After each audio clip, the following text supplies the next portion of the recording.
कांग्रेस की दिल्ली न्याय यात्रा शनिवार को रोहिणी में समाप्त हो गई। ये यात्रा विधानसभा चुनाव से पहले पार्टी को मजबूत करने और जनता से न्याय की अपील के लिए निकाली गई थी, लेकिन इस दौरान पार्टी के केंद्रीय नेतृत्व की गैर मौजूदगी ने इसे चर्चा का विषय बना दिया है। दिल्ली कांग्रेस प्रमुख देवेंद्र यादव ने 8 नवंबर को राजघाट से इस यात्रा की शुरुआत की थी।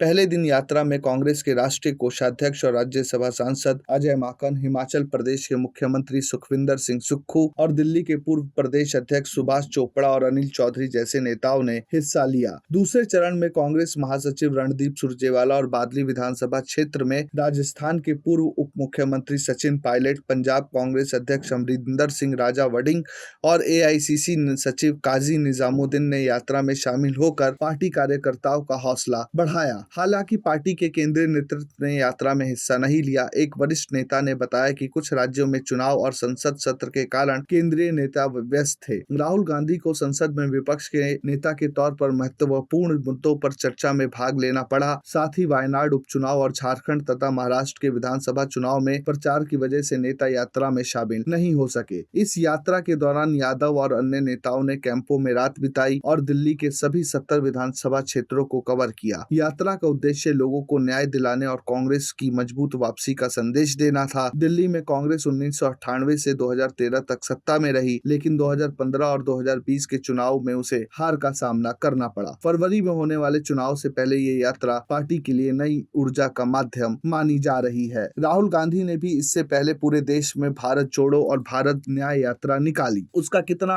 असर हुआ, ये सभी चीजें हम सभी जनता के सामने, आपके सामने पे है। ये बात किसी से छुपी नहीं है। अब जो दिल्ली में न्याय यात्रा निकाली गई, लेकिन इसमें जो सबसे बड़ी टीस ये है कि ना राहुल गांधी आए, ना प्रियंका गांधी वाड्रा आई। क्या 10 मिनट, 20 मिनट, 25 मिनट का भी समय नहीं था इन लोगों के पास आने वाले आगामी चुनाव में अपनी पार्टी के जो क्षेत्रीय नेतृत्व है उसको हौसला अफजाई करने के लिए। ये कांग्रेस की सबसे बड़ी आजकल चीजें देखी जा रही हैं कि जहां चुनाव अहम है राजनीतिक रूप से, वहां नहीं होते, कहीं और होते हैं, जिसकी वजह से हरियाणा में भी नुकसान उठाना पड़ा और महाराष्ट्र में भी उठाना पड़ा। अब देखना है कि दिल्ली के चुनाव में राहुल गांधी और प्रियंका गांधी किस तरीके से जुड़ते हैं। Bureau report, प्रजाहित।